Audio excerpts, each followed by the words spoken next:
Bonjour et bienvenue chez DigiSchool, je suis Karim, votre professeur de SVT, et aujourd'hui nous allons évoquer certaines généralités sur l'évolution et ses moteurs.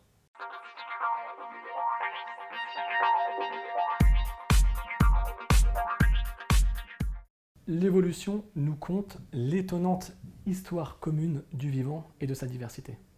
La théorie de l'évolution, on la donne notamment à cet homme, Charles Darwin, biologiste anglais qui dans son œuvre De l'origine des espèces par voie de sélection naturelle, paru en 1859, expliquait la théorie aujourd'hui communément admise, expliquant les liens de parenté entre tous les êtres vivants.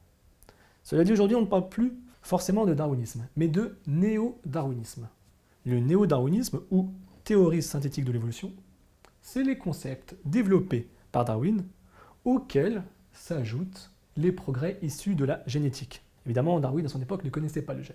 4 forces majeures sont à l'œuvre et sont à retenir lorsque l'on parle d'évolution. La dérive génétique, la sélection naturelle, les mutations et les migrations. Ces différentes forces agissent du point de vue de l'évolution en faisant varier la fréquence des allèles au sein des populations. C'est-à-dire en faisant varier la proportion de tel ou tel gène au sein de tel ou tel fragment des populations. Certains termes essentiels sont à retenir, notamment le terme de population. Une population est un ensemble d'individus de la même espèce au sein d'un même habitat. Le terme de spéciation, qui caractérise l'apparition d'une nouvelle espèce. La spéciation se fait suite à un isolement reproductif, lorsqu'une population devient isolée d'une autre population de façon telle qu'elle n'est plus capable de se reproduire avec la première. Enfin, les termes de variabilité et de polymorphisme des gènes. Le fait que le gène soit capable de changer est à l'origine de l'apparition de nouveaux gènes et donc de diversité. Suite à ces brèves généralités, que faut-il retenir? Eh bien, en premier lieu, que l'évolution nous raconte l'histoire commune de tous les êtres vivants, actuels et disparus. Cette histoire nous renseigne sur les liens de parenté qui nous unissent tous. La diversité du vivant est corrélée à la diversité des gènes.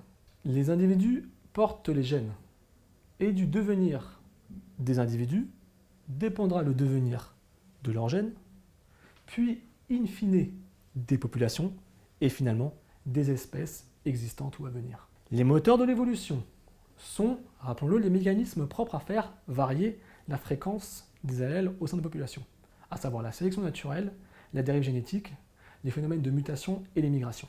J'espère que cette vidéo vous aura été utile. Quant à vous, n'hésitez pas à vous abonner à notre chaîne. Si vous avez des questions, je vous invite à les poser en commentaire. À bientôt chez DigiSchool.